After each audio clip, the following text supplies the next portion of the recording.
إن الحمد لله نحمده ونستعينه ونستغفره ونعوذ بالله من شرور أنفسنا ومن سيئات أعمالنا من يهده الله فلا مضل له ومن يضلل فلا هادي له وأشهد أن لا إله إلا الله وحده لا شريك له وأشهد أن محمدا عبده ورسوله أما بعد فإن خير الحديث كتاب الله وخير الهدي هدي محمد صلى الله عليه وسلم وشر الأمور محدثاتها وكل محدثة بدعة وكل بدعة ضلالة وكل ضلالة في النار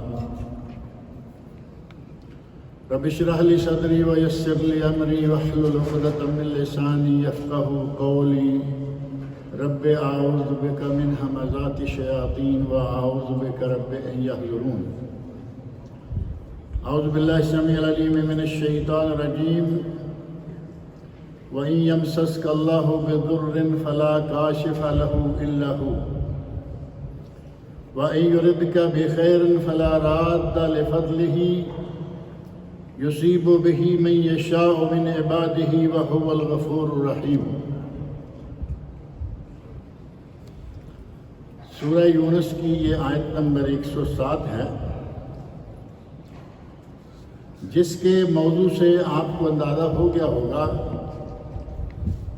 کہ گزشتہ جمعہ جو ہمارا ارادہ تھا کہ طالب علمی کے آداب کو ہم اگلے جمعہ مکمل کریں گے، وہ معاملہ کچھ بدل گیا ہے بعض وجوہات کی بنا پر، لیکن اتنا ذہن میں رہے کہ طالب علمی کے سلسلہ میں جو بنیادی ایک دو باتیں کہی گئی تھیں کہ طالب علم کی نیت صحیح ہو، علم حاصل کرنے سے وہ دولت نہ کمانا چاہتا ہو،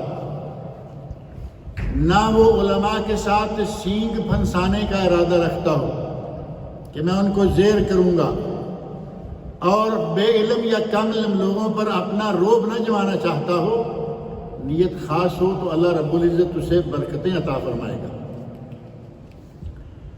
اور ایک چیز طالب علم کو اپنے ذہن میں یہ بھی رکھنی چاہیے کہ اگر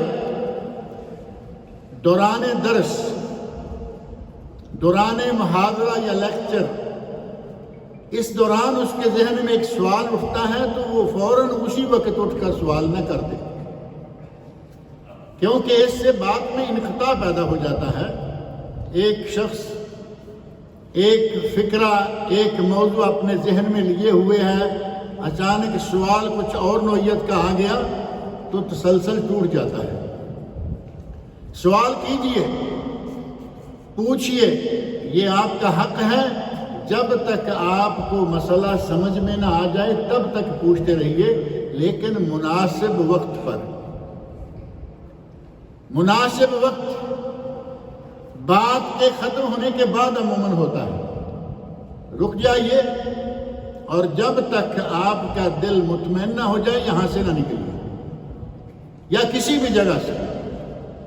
ہمارے یہاں ایسا نہیں ہے کہ اگر کوئی سوال کرے گا تو اس کو برا منایا جائے گا، ہم الحمدللہ سوال کا جواب دیتے ہیں، اور جتنے بھی سوالات ہوں عموماً جوابات دیکھے جاتے ہیں، الا یہ کہ ہمارے سامنے گھڑی لگی ہوئی ہے، ہمیں آپ کے وقت کا احساس زیادہ ہوتا ہے۔ لیکن سوال کیجئے، دینی معاملات میں سوال کرنے سے رک جانے کو شرم کرنے کو کہا گیا، جس نے کی شرم اس کے سو گئے کرم۔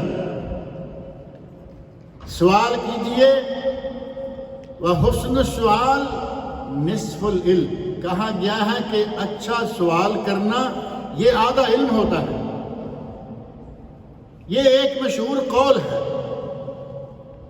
اور اس موضوع کی ایک حدیث بھی ہے جسے بعض روایات میں ضعیف قرار دیا گیا اور بعض روایات میں اسے موضوع یعنی من گھڑت قرار دیا گیا کہ یہ رسول اللہ صلی اللہ علیہ وسلم کے ارشاد نہیں۔ لیکن یہ بات بالکل صحیح ہے کہ اگر آدمی اچھے وقت پر اچھے طریقے سے باادب انداز سے سوال کرے تو یہ واقعی علم حاصل کرنے کا ایک انداز ہے۔ حضرت جبرائیل امین علیہ السلام کی حدیث گزشتہ جمعہ ذکر کی تھی، کتنے باادب ہو کر بیٹھے، فرشتے ہیں اور رئیس الملائکہ ہیں، تمام فرشتوں کے سردار ہیں، لیکن جب نبی صلی اللہ علیہ وسلم کے سامنے ایک عام انسان کی حیثیت سے آ کر بیٹھے تو اس طرح بیٹھے جس طرح آدمی تشہد بیٹھتا ہے، دو زانو ہو کر اور اپنی رانوں پہ ہاتھ رکھ کر پورے ادب و احترام سے بیٹھے۔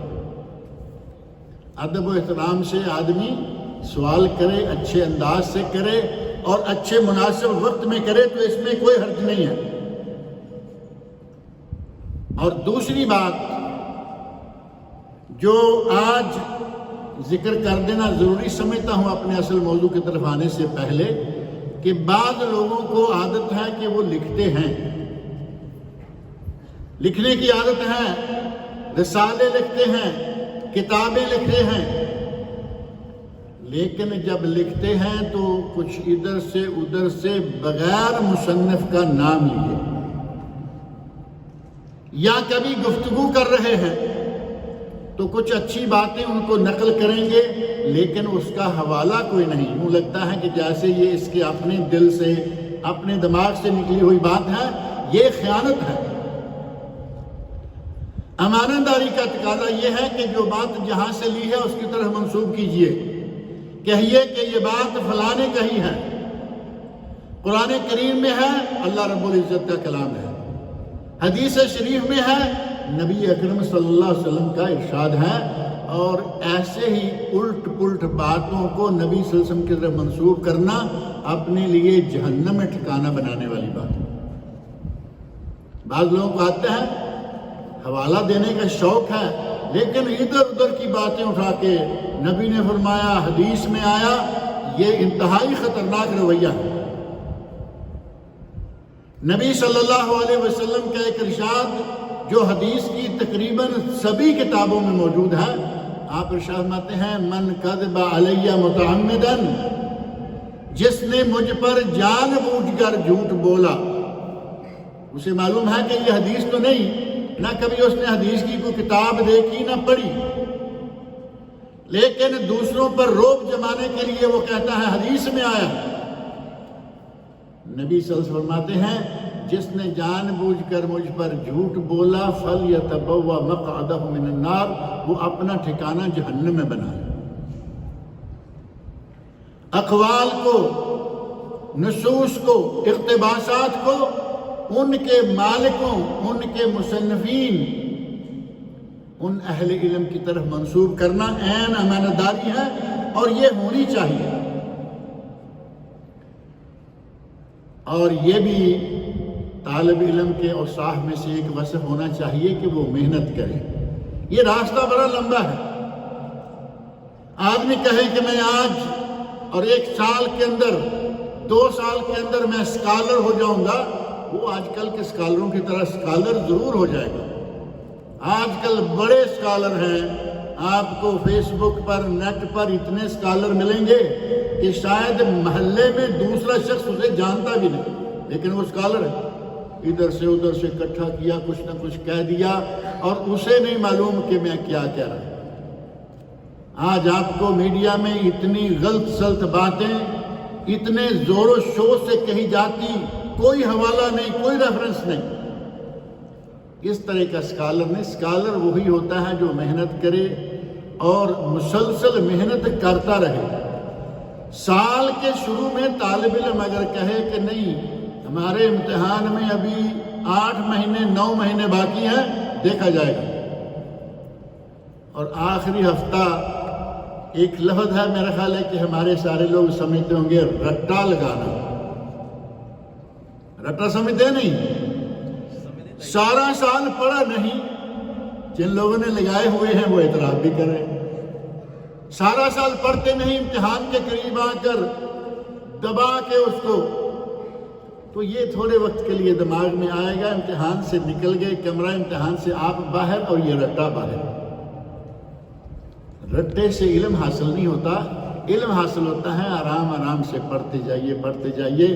اگر آرام آرام سے چلتے جائیں گے تو گزشتہ جمعہ میں نے اشارہ کیا تھا، نبی اکرم صلی اللہ علیہ وسلم ارشاد فرماتے ہیں یہ جو شخص طالب علمی کے راستے میں نکلا، جو شخص طالب علمی حدیث سیکھنے کے لیے، قرآن سیکھنے کے لیے، دین سیکھنے کے لیے نکلا، من سلک طریقا یلتمس فیہ علما سلک اللہ بہ طریقا الی الجنہ، اگر کوئی آدمی علم سیکھنے کے راستے پہ چل پڑا، یعنی اس نے علم سیکھنا شروع کر دیا، یہ نہیں ہے کہ وہ سفر کر کے دوسرے ملکوں میں ہی جائے، تب من سلک طریقا، جو علم سیکھنے کے راستے پر چل پڑا، اللہ رب العزت اس کے راستے کو جنت تک پہنچا دے گا۔ کتنا مقام ہے طالب علم کا! اللہ کے نبی صلی اللہ علیہ وسلم اسی حدیث میں ارشاد فرماتے ہیں، ابو داؤد، ترمذی، ابن ماجہ اور تاریخ کبیر امام بخاری رحمۃ اللہ علیہ، ان کتابوں میں یہ حدیث موجود ہے۔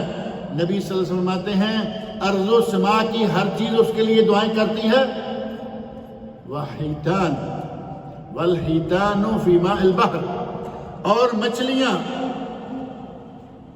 سمندروں کے پانیوں کے نیچے طالب علم کے لیے دعائیں مانگتی ہیں۔ طالب علمی لمبا سفر ہے، اس کے لیے مسلسل تھوڑا بہت، جیسے میں نے ذکر کیا تھا، 24 گھنٹے میں سے کچھ سو لیجئے، کچھ کھیل لیجئے، کچھ کھا پی لیجئے، اور کم از کم 1 گھنٹہ اللہ اور اللہ کے کلام کو دے دیجئے۔ آپ مسلسل طالب علم رہیں گے اور مسلسل فرشتے کیا، مچھلیاں کیا، ساری چیزیں آپ کے لیے دعائیں کرتے رہیں گے۔ اور خاص طور پر جو لوگ جوان ہیں، جوانی کا زمانہ طالب علمی کے لیے بہت اچھا ہے، اور بوڑھا تو کوئی ہوتا ہی نہیں نا، کسی آدمی کو بوڑھا کہہ کے دیکھو،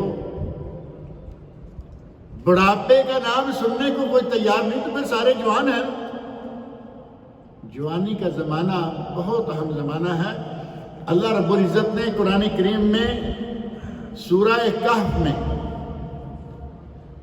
انہم فتیۃ آمنوا بربہم وزدناہم ہدی،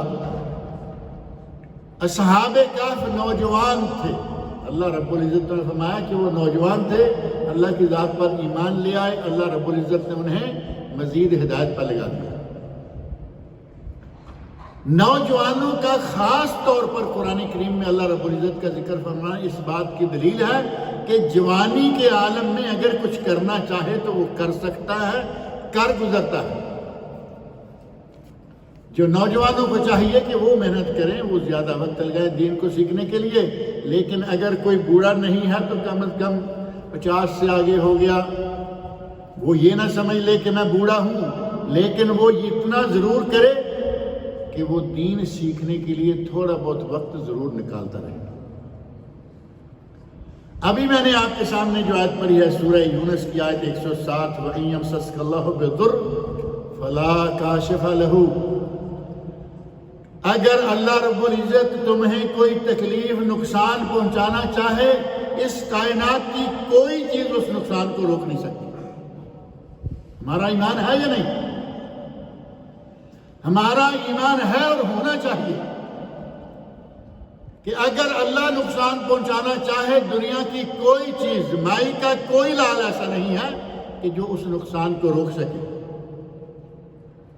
وَإِن يُرِدْكَ بِخَيْرٍ فَلَا رَادَّ لِفَضْلِهِ، اگر اللہ آپ کو کوئی خیر بلائی پہنچانا چاہے، اسے بھی کوئی نہیں روک سکتا۔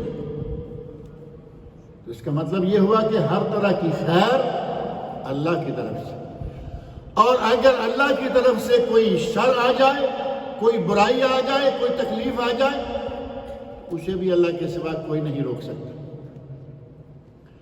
اور تو اور کیا روکیں گے؟ نبی اکرم صلی اللہ علیہ وسلم جو پوری نوع بشر کے امام، تمام انبیاء اور رسل کے سردار ہیں، آپ خود اپنی زبان مبارک سے کہہ رہے ہیں کہ میں تمہیں کوئی نفع نقصان نہیں پہنچا سکتا۔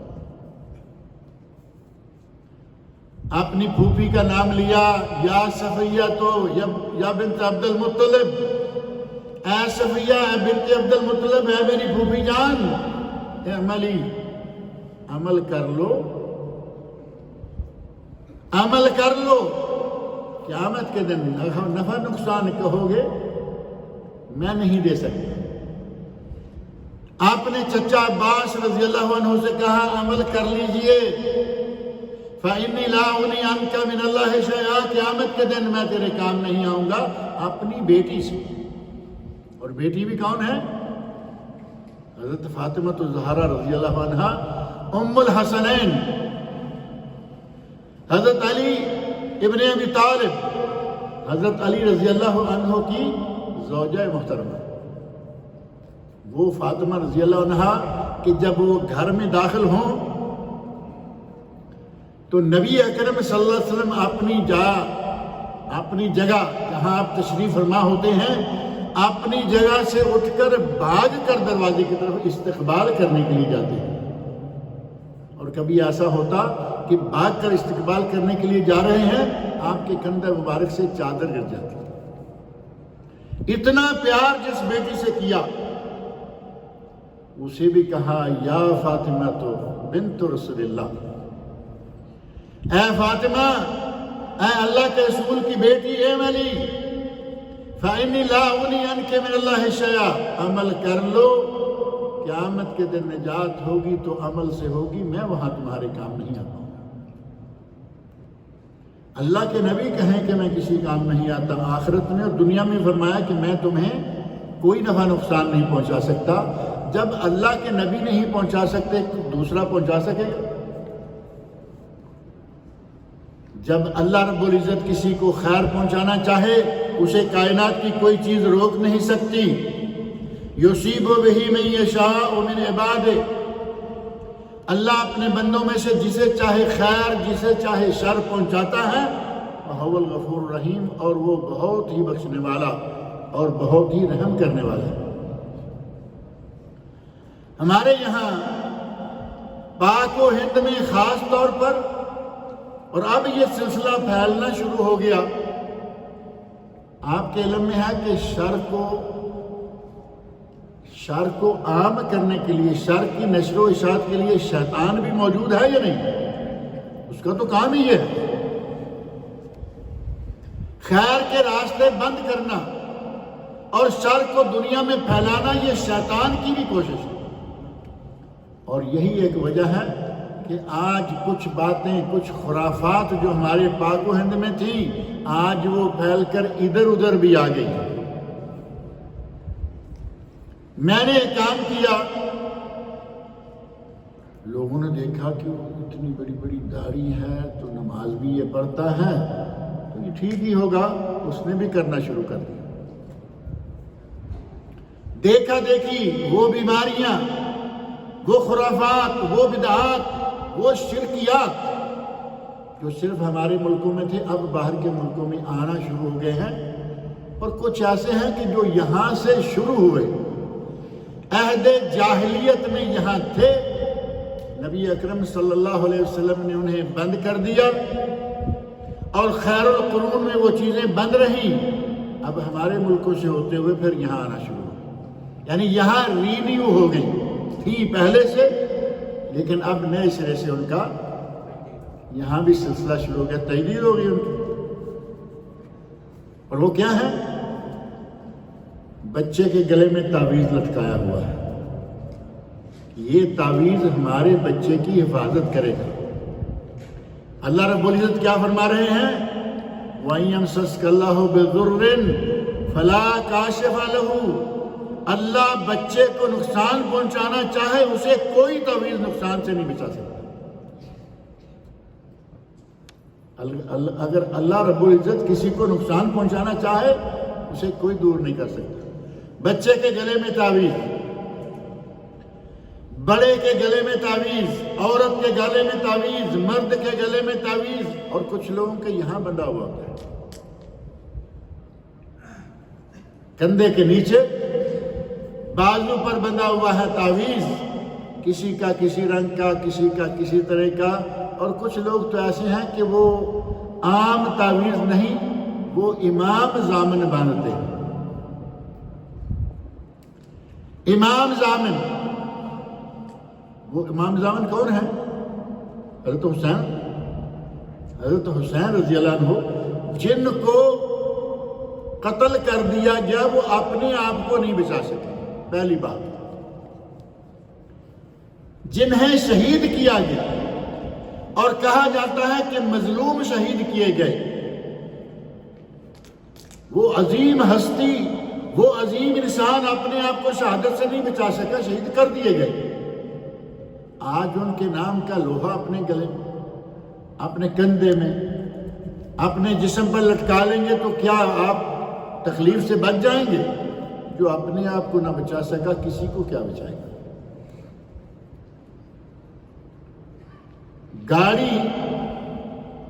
گاڑی پر تعویذ، بچے بڑے مرد عورت گاڑی پر تعویذ لٹکائے ہوئے ہوتے ہیں، آگے پیچھے کہیں نہ کہیں، اور تعویذوں کے بھی نقش بنے ہوئے. اور کئی ہمارے یہاں تو کچھ زیادہ ہی آگے بڑھ جاتے ہیں، نئی قیمتی گاڑی لی اور اس کے آگے جوتا باندھ دیا، کہتے ہیں یہ نظر وٹو ہے. نظر بد سے بچانے کے لیے خوبصورت قیمتی گاڑی لی اور آگے کہیں نہ کہیں جوتا باندھ دیا. کئی لوگ پوچھیں گے کیا تم اتنی قیمتی گاڑی جوتا نہیں، نظر نہیں لگتی. اب میں ایک سوال پوچھنا چاہتا ہوں کہ گاڑی قیمتی ہے یا گاڑی کے اندر جو سوار ہے وہ قیمتی ہے؟ انسان قیمتی ہے یا گاڑی؟ یہاں ایکسیڈنٹ ہو جائے، آپ لوگوں کے سننے میں بھی آتا ہوگا الحدید یعوض، فوراً عرب لوگ ہیں کہیں گے کہ لوہا اللہ پھر دے گا، جان بچ گئی الحمدللہ. اور ہمارے یہاں کہتے ہیں جان بچی سو لاکھوں پائے، جان بچی سو لاکھوں پائے، حدید یعوض. یہ لوہا ہے، اس کا معاوضہ اللہ تعالیٰ دے دے گا، ہمیں دوسرے پیسے دے گا، دوسری گاڑی دے گا، لیکن جان جائے تو گئی. اب قیمتی گاڑی پہ آپ نے جوتا باندھا ہوا ہے اور اس سے قیمتی آپ ہیں، اپنے گلے میں بھی لٹکا لیجیے. کیا خیال ہے؟ آپ کو بھی تو بچنا ہے نا لوگوں کی نظر بد سے کہ اتنی گاڑی قیمتی لیے پھر رہا ہے. ایک جوتا اپنے گلے میں باندھیے، ایک گاڑی پر باندھیے. جانوروں کے گلے میں تعویذ، گھروں کے دروازوں پر تعویذ، دکانوں میں تعویذ، پتہ نہیں ہمارا کیا عالم ہے، ہر چیز پر تعویذ تعویذ تعویذ. گویا ہمیں یہ تعویذ ہی بچائیں گے. وہ ذات جو پوری کائنات کو چلا رہی ہے، جس نے کائنات کو بنایا ہے، ہمیں اب اس کی پرواہ نہیں رہی کہ وہ پتہ نہیں بچائے بچائے، یہ بچائے گا. اللہ سے ڈریے. یہ جاہلانہ رسومات نبی صلی اللہ علیہ وسلم کے عہد مبارک میں، آپ سے پہلے کا زمانہ، لوگ تعویذ باندھا کرتے تھے. 10 آدمی نبی صلی اللہ علیہ وسلم کی خدمت میں وفد کی شکل میں حاضر ہو گئے. ابو داؤد، ابن ماجہ، مستدرک امام حاکم، اور امام حاکم نے حدیث کو صحیح کہا. علامہ ذہبی رحمۃ اللہ علیہ نے ان کی تصدیق کی، کہا کہ یہ حدیث صحیح ہے. 10 آدمیوں کا وفد نبی صلی اللہ علیہ وسلم کی خدمت میں حاضر ہوا بیعت کرنے کے لیے، یعنی اسلام قبول کرنے کے لیے. کتنا بڑا مبارک کام ہے، کتنا اچھا کام ہے. آئے ہیں، یقیناً نبی صلی اللہ علیہ وسلم ان کی آؤ بھگت کرتے کی ہوگی، عزت احترام سے انہیں بٹھایا ہوگا اور ان کی بیعت لی ہوگی. بیعت لی 9 آدمی سے، ایک آدمی سے بیعت نہیں لی.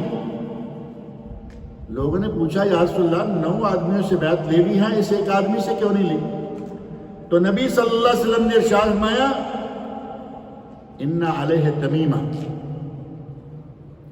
ان علیہ تمیمہ، اس آدمی نے تعویذ باندھا ہوا ہے، اس لیے میں اس کی بیعت نہیں لوں گا. آپ اندازہ کریں تعویذ کی شناعت اور قباحت کے ساتھ تک کیا، آپ نے اس کے اسلام کو قبول نہیں کیا، کہا مجھے اس کی بیعت نہیں لینی کیونکہ اس پر تمیمہ ہے. اس آدمی کو پتہ چل گیا کہ اس کی قباحت کتنی ہے، فوری طور پر اس نے ہاتھ ڈالا، تمیمہ کھینچا، پھینکا، نبی اکرم صلی اللہ علیہ وسلم نے اس کی بیعت لی. نبی صلی اللہ علیہ وسلم نے اس آدمی کی بیعت لینا گوارا نہیں کیا جو تعویذ لکھے، اور ہمارے یہاں جو آج کل بیعت لیتے ہیں وہی تعویذ دیتے ہیں۔ ایسا ہوا یا نہیں؟ جو بیعت لیتے ہیں وہ تعویذ دیتے ہیں، ایک بہت بڑا کاروبار بنا ہوا ہے۔ اور پہلے تعویذ لکھنے والے عام مولانا حضرات ہوا کرتے، تو اب تو بڑے بڑے سیاستدان اس کھاتے میں آ گئے، بڑے بڑے لیڈر بڑی بڑی درگاہیں چلا رہے ہیں،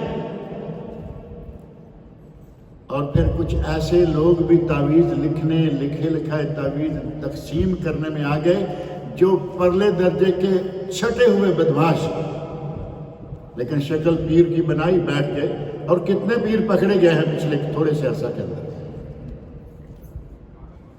نبی صلی اللہ علیہ وسلم نے اس آدمی کی بیعت لینے سے انکار کر دیا، اور ابی بشیر الانصاری رضی اللہ تعالیٰ عنہ کہتے ہیں کہ سفر کے دوران نبی اکرم صلی اللہ علیہ وسلم نے فرمایا، اللہ یبقین فی رقبت بعیر قلادہ من وتر او قلادہ الا قطعت، کسی جانور کے گلے میں کوئی تعویذ نہیں ہونا چاہیے، یعنی جانوروں کے گلے میں بھی تعویذ ہوا کرتے تھے اور آج بھی ہیں۔ نبی سے فرمایا کہ کسی جانور کے گلے میں تعویذ نہ ہو، جس کے گلے میں تعویذ ہے اسے فوراً کاٹ دو اور پھینک دو۔ صحیح بخاری اور صحیح مسلم کی حدیث۔ ہماری گاڑیوں میں تعویذ، گھروں میں تعویذ، ہماری دکانوں میں تعویذ، اور اسی طرح نبی اکرم صلی اللہ علیہ وسلم کا ارشاد ہے، ان الرقى والتمائم والتولى شرک، یہ تعویذ، یہ گنڈے، اور تیولا کہا جاتا ہے تعویذ محبت کو، تیولا کسی کو اپنے طرف کھینچنے کو۔ فرمایا یہ سارے کے سارے شرک ہیں، یہ سارے کے سارے ناجائز ہیں۔ اور علماء احناف اتفاق سے اچھا ہے کہ ہمارے یہاں پاک و ہند میں زیادہ تر فقہ حنفی کو فالو کرنے والے لوگ ہیں۔ علماء احناف میں سے امام طحاوی رحمۃ اللہ علیہ بہت بڑے عالم گزرے ہیں، اور ان کی کتاب ہے عقیدہ طحاویہ۔ اس کتاب عقیدہ طحاویہ کی بہترین شرح لکھی ایک دوسرے حنفی عالم نے، ابوالعز رحمۃ اللہ علیہما دونوں، اور اس کتاب کی تحقیق کی علامہ محمد ناصر الدین البانی رحمۃ اللہ علیہ۔ اس کتاب میں امام طحاوی رحمۃ اللہ علیہ نے لکھا ہے کہ تعویذ لٹکانا گلے میں یا بازو پر یا ٹانگ پہ یا کہیں بھی، کچھ لوگ ناک پر تعویذ باندھتے ہیں، اس لیے میں نے کہا ہے کہیں بھی تعویذ لٹکانا شرک ہے۔ اور امام ضلعی حنفی بہت بڑے عالم ہیں، نصب الرایا فی تخریج احادیث ہدایہ، ہدایہ وہ کتاب جو فقہ حنفی کی بنیادی کتاب شمار ہوتی ہے، اس کتاب کی تخریج کرنے والے نصب و رایا کے مؤلف امام ضلعی رحمۃ اللہ علیہ وہ بھی کہتے ہیں کہ تعویذ لٹکانا ممنوع ہے۔ اور احناف میں سے ہی ایک شیخ علامہ عالم الخادمی ہیں، انہوں نے کہا کہ یہ کام ممنوع بھی ہے اور یہ کام شرک بھی ہے۔ علماء احناف بھی کہہ رہے ہیں، ہم کہیں کہ دوسرے کہتے ہیں، فلاں فلاں کہتے ہیں، ایسا نہیں۔ کئی لوگوں نے اس بات کو کہا، اور نبی صلی اللہ علیہ وسلم نے تعویذ لٹکانے والے کے خلاف بد دعا فرمائی۔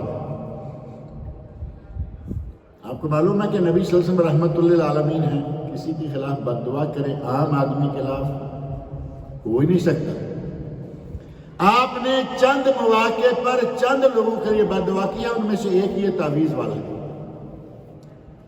نبی اکرم صلی اللہ علیہ وسلم فرماتے ہیں، من علق تمیمہ فلا اتم اللہ لہ، جو آدمی کسی ایسی نیت سے تعویذ لٹکاتا ہے کہ یہ تعویذ مجھے میرا یہ کام کر دے، اللہ اس کا وہ کام نہ کرے۔ ایک بد دعا آپ کو یاد ہوگا کہ اگر کوئی آدمی مسجد میں اپنی گم شدہ چیز کا اعلان کرے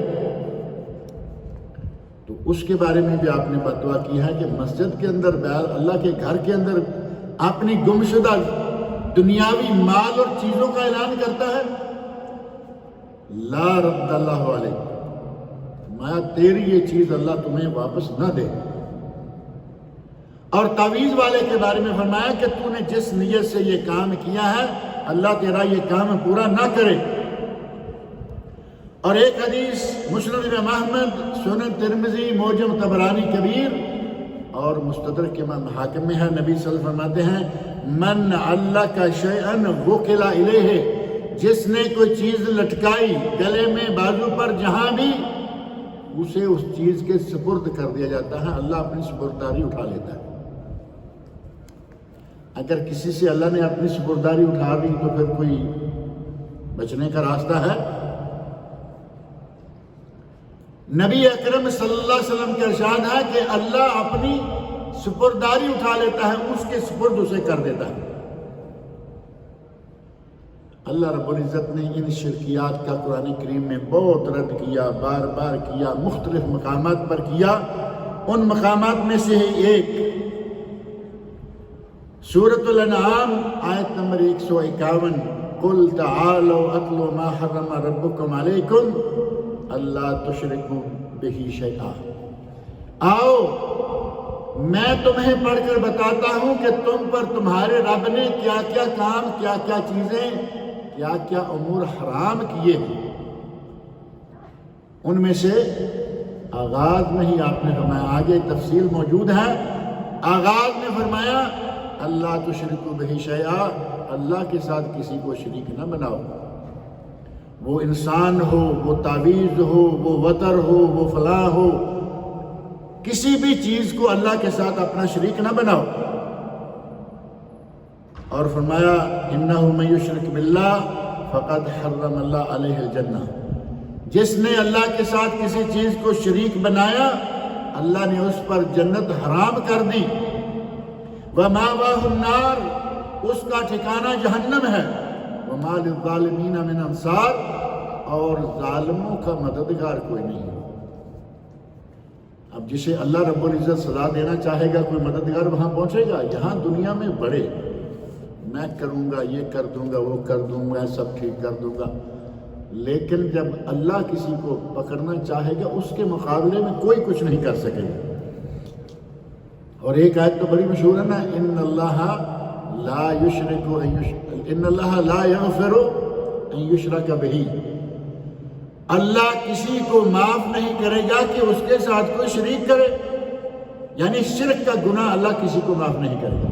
وَيَغْفِرُ مَا دُونَ ذَلِكَ لِمَن يَشَاءُ، اور باقی جو چیز اللہ چاہے جس کو چاہے معاف کرے، جو گناہ چاہے وہ معاف کرے، لیکن شرک نہیں۔ صحیح بخاری اور صحیح مسلم میں حدیث ہے، حضرت معاذ بن جبل رضی اللہ عنہ کو یہ حدیث بھی بڑی معروف ہے۔ نبی صلی اللہ علیہ وسلم ایک گدھے پر سوار ہیں، کہتے ہوئے تھوڑا عجیب لگتا ہے، ڈر لگتا ہے گستاخی نہ ہو جائے، لیکن گدھا تو گدھا ہی ہے۔ نبی صلی اللہ علیہ وسلم نے گدھے کی سواری کی ہے، یہ آپ کی تواضع، آپ کی انکساری۔ اتنے بڑے انسان ہاتھی لے سکتے تھے، قیمتی ترکی گھوڑے لے سکتے تھے، عربی گھوڑے لے سکتے تھے، لیکن نہیں، گدھے پر بھی آپ نے سواری کی۔ اور جس گدھے پر اس وقت آپ سوار تھے اس کا نام ہے عفیر۔ اونٹنیوں کا، گھوڑوں کا نام ہوتا نا رکھا ہوا۔ آج کل تو کتے اور بلی کے نام بڑے بڑے عجیب ہیں، ایسے لگتا ہے شاید اپنے بیٹے کو کوئی آواز دے رہا ہے۔ کتے کے بلے کا نام بالکل ایسے جیسے اپنا ہی کوئی، اور رکھا ہوا بھی کچھ اسی انداز سے ہوتا ہے۔ وہ صوفے پہ بیٹھتا ہے، بیڈ پہ بیٹھتا ہے، بسکٹ کھاتا ہے، قیمتی چیزیں کھاتا ہے۔ اتنا پیار کہاں سے ہمارے اندر انگریز گھس گیا ہے؟ جو کچھ وہاں تھا ہم نے وہ سارا کچھ اپنے یہاں جمع کر لیا ہے۔ اس عفیر پر نبی اکرم صلی اللہ علیہ وسلم سوار ہیں، اور حضرت معاذ کہتے ہیں کنت ردیف النبی صلی اللہ علیہ وسلم، میں نبی صلی اللہ علیہ وسلم کے پیچھے والی سواری کو ردیف کہا جاتا ہے۔ نبی اکرم صلی اللہ علیہ وسلم فرماتے ہیں یا معاذ اتدری ما حق اللہ علی العباد، معاذ کیا جانتے ہو کہ بندوں پر اللہ کا حق کیا ہے؟ وما حق العباد علی اللہ، اور بندوں کا اللہ پر کیا حق ہے؟ کہتے ہیں قل تو اللہ و رسولہ عالم، یا رسول اللہ مجھے تو معلوم نہیں، اللہ جانتا ہے یا آپ جانتے ہیں؟ نبی اکرم صلی اللہ علیہ وسلم فرمایا فَإِنَّ حَقَّ اللَّهِ عَلَى الْعِبَادِ أَن يَعْبُدُوا اللَّهَ وَلَا يُشْرِكُوا بِهِ شَيْئًا، اللہ کا بندوں پر حق یہ ہے کہ وہ صرف اس کی عبادت کریں اور اس کے ساتھ کسی کو شریک نہ ٹھہرائیں۔ یہ اللہ کا حق بندوں پر، عبادت صرف اللہ کی اور کسی کو اس کے ساتھ شریک نہ کریں۔ اور بندوں کا حق کیا ہے؟ وَحَقُّ الْعِبَادِ عَلَى اللَّهِ عَزَّ وَجَلَّ اللہ يعذب من لا یشرک باللہ شیئا، بندے کا حق یہ ہے کہ اگر کوئی بندہ شرک نہیں کرتا تو اسے اللہ عذاب نہ دے، اللہ اسے عذاب نہ دے جو شرک نہیں کرتا، اور جو شرک کرتا ہے وہ اللہ تعالیٰ نے فرما دیا کہ وہ میں کسی کو معاف کرنے والا نہیں۔ ان چیزوں کو جو ہمارے یہاں بہت اہمیت اختیار کر گئی ہیں، تعویذ، گنڈے، یہ وہ فلاں فلاں، مختلف نام، مختلف طریقے، اور پھر کبھی نہ کبھی کوئی نہ کوئی تعویذ دکھاتا رہتا ہے کہ بھئی دیکھیں یہ کیا ہے۔ یقین مانے تعجب ہوتا ہے کہ تعویذ میں ایسے خانے بنے ہوئے ہیں 4، 6، 12، 14، اور ان خانوں میں سینٹر میں ایک بڑے خانے میں لکھا ہوا ہے ابلیس۔ اب کیا معنی ہوگا اس کا؟ کہ ہمارے اس تعویذ میں ہماری مدد کرنے والا ابلیس ہے۔ دائیں بائیں 1 2 3 4 2 4 6 8 10 حصے لکھے ہوئے ہیں، اندر ابلیس لکھا ہوا ہے، کہیں کوئی اور نام، عجیب و غریب قسم کے نام۔ کس سے مدد مانگ رہے ہو؟ جس نے اللہ کے سامنے بڑے تن کر گردن اکڑا کر کہا کہ میں تیرے بندوں کو گمراہ کروں گا، ان کو آگے سے پیچھے سے دائیں سے بائیں سے اوپر سے ہر طرف سے آؤں گا، ان کو میں بہکاؤں گا۔ اللہ نے فرمایا میرے بندے تیرے بہکاوے میں نہیں آئیں گے، اور جو بندے اس کے بہکاوے میں آئے ہوئے ہیں وہ پھر اللہ کے بندے تو نہ ہوئے نا۔ کس کے بندے ہوئے؟ وہ بھی شیطان کے بندے ہوئے۔ ابلیس سے مدد مانگی جا رہی ہے، جنات سے مدد مانگی جا رہی ہے۔ عجیب و غریب قسم کا مسلمان جو ہے وہ ہو چکا ہے، جبکہ ہمیں ان چیزوں کی بجائے چاہیے یہ کہ نبی اکرم صلی اللہ علیہ وسلم نے جو ہمیں کچھ کام بتائے ہیں وہ کریں۔ سب سے پہلی بات یہ کہ جو آدمی 5 وقت کا نمازی ہے باذن ہی تعالیٰ اسے کوئی نقصان نہیں پہنچے گا۔ پہلی بات 5 وقت کا نمازی ہو، اور نمازی ہو، نام کا نمازی نہ ہو، باقاعدہ نمازی ہو۔ نمازیوں کی قسمیں بھی بہت ہیں نا، میں کئی مرتبہ ذکر کرتا رہتا ہوں، کچھ 60 کے نمازی، 68 کے نمازی، 360، 60 نہیں 360، سال کے 360 دن ہوتے ہیں نا عید پڑھنے والے، اور وہ بھی چھوٹی عید، خاص طور پر میٹھی عید۔ بڑی عید کے لیے تو قربانی دینے کا جھنجھٹ ہوتا ہے، کہتے ہیں جی بھاگیں گے، پہلے اپنی قربانی کر لیں۔ 360 کے 8 کے نمازی جمعہ ٹکا کے پڑھتے ہیں، پورے ہفتے میں مسجد کا منہ نہیں دیکھتے۔ 61 کے نمازی آگے پیچھے کہیں کہیں جائیں یا نہیں جائیں لیکن جنازے کی نماز میں شریک ہوں گے۔ کھاٹ کے نمازی، کھاٹ ہے نا آگے چارپائی پڑی ہوئی ہے، جنازہ پڑا ہوا ہے۔ 61 کے نمازی جو شرما شرمی نماز پڑھتے ہیں، 5-7 لوگ بیٹھے ہوئے ہیں، اذان ہوئی اور 6 لوگ جانے لگے، 7واں کہتا ہے کہ میں یہاں بیٹھا رہوں گا تو میرا کیا، ان کے دل میں میرا کیا بنے گا، کیا خیال کریں گے یہ کہ اتنا ہی کیا گزرا ہے کہ نماز بھی نہیں پڑھتا۔ تو وہ دیکھا دیکھی شرما شرمی مسجد میں چلا جاتا ہے، یہ ہے کٹ کا نمازی۔ ایسے نہیں، اگر نماز پنجگانہ کا صحیح معنوں میں پابند ہے اللہ اس کی حفاظت کرے گا، اسے کسی تعویذ کی ضرورت نہیں ہے۔ اور پھر یہ بات ذہن میں رکھیں کہ تعویذ اور دم دو چیزیں ہیں یا ایک ہے؟ یہ دونوں الگ الگ ہیں۔ تعویذ ہے ادھر باندھ دیا، ناک پہ باندھ دیا، کسی نے گلے میں لٹکا دیا، اور دم ہے پڑھ کے اس پہ پھونک مارنا۔ نبی اکرم صلی اللہ علیہ وسلم سے دم ثابت ہے، تعویذ ثابت نہیں ہے۔ بلکہ آپ کے سامنے تعویذ آیا، آپ نے تڑوا کے پھینک دیا، پھر بیعت لی۔ یہ ہے تعویذ اور دم آپ حضرت حسن حسین رضی اللہ عنہما دونوں کو کیا کرتے تھے، اور آپ فرمایا کرتے تھے کہ حضرت ابراہیم علیہ السلام اپنے بیٹوں اسماعیل اسحاق علیہ السلام ان دونوں کو یہ دم کیا کرتے تھے۔ وہ دعا آپ کو آتی ہو، اعوذ بکلمات اللہ التامات من شر کل شیطان و حامۃ ومن کل عین لامہ۔ اس کو آپ اگر تھوڑا بہت پڑھا لکھا آدمی ہے تو وہ چینج کرے، اعوذکما تم دونوں کو، اعوذکا اعوذکے اعوذ میں اللہ کی پناہ میں آتا ہوں نظر بد سے اور جو چیزیں ذکر کی گئی ہیں، میں تمہیں اللہ کی پناہ میں دیتا ہوں۔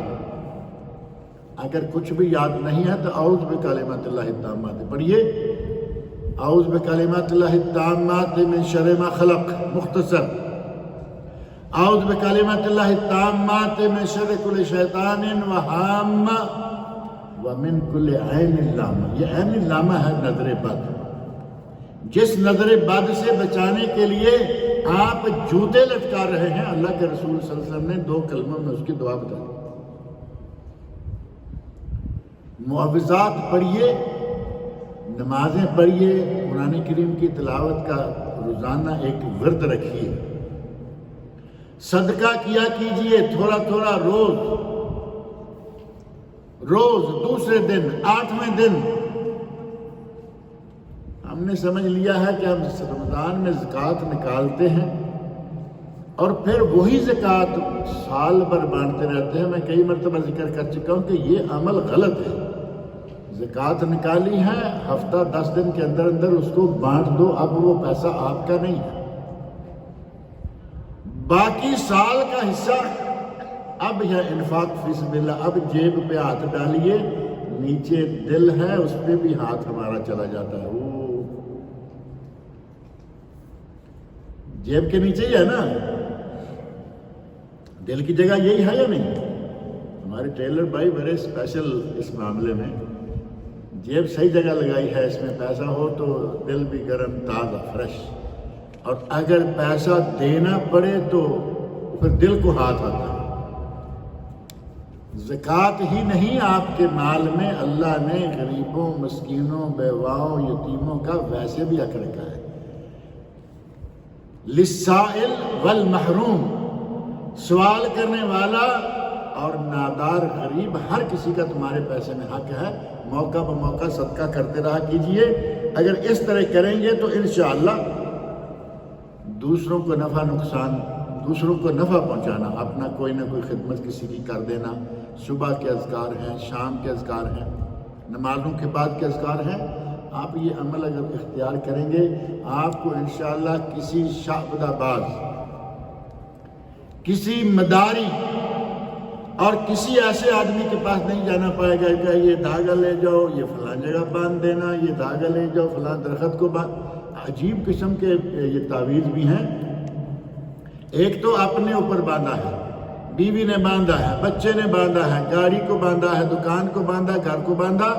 کچھ تعویذ وہ ہیں کہتے ہیں کہ یہ تعویذ لے جاؤ، یہ فلاں دربار کے درخت پہ جا کے باندھ دیا۔ ایسے ہیں یا نہیں؟ درباروں کے درختوں کو جا کے تعویذ باندھ کے آتے ہیں۔ اگر اس دربار کے درخت پر یہ کپڑے کا پیس یا دھاگا یا یہ یا وہ اگر آپ لٹکا کے آ جائیں گے تو آپ کے یہاں بیٹا ہوگا، آپ کا فلاں ہی کام ہو جائے گا۔ اللہ رب العزت کو یاد کیجئے جو ساری دنیا کے ہر کام کرنے پر قادر ہے، اور جسے وہ روکنا چاہے اسے کوئی دے نہیں سکتا، اور جسے وہ دینا چاہے اسے کوئی روک نہیں سکتا۔ اس کی قدرت اس حد تک ہے، اگر پورے روئے زمین کی ہر چیز سوال کرنا شروع کرے، اللہ رب العزت ہر کسی کے سوال کو پورا کر دے، تو اس کے خزانوں میں اتنی کمی نہیں ہوتی جتنی سوئی کو سمندر میں ڈبو کر نکالنے سے اس کے پانی میں ہوتی۔ اللہ رب العزت مجھے اور آپ لوگوں کو توحید پر قائم رکھے، شرک سے بچائے، اور شرک کی جتنے بھی اقسام ہیں ایک سے بڑھ کر ایک، ان کی تفصیلات کا ذکر کرنا ہمارے پاک و ہند میں آپ کو معلوم ہے بہت سارے نمونے، بہت سارے ڈیزائن اور بہت ساری شرکیات موجود ہیں۔ اللہ ہمیں ہر طرح کی شرک سے محفوظ رکھے۔ اللہ رب العزت مجھے اور آپ سب لوگوں کو نیک عمل کی توفیق عطا فرمائے۔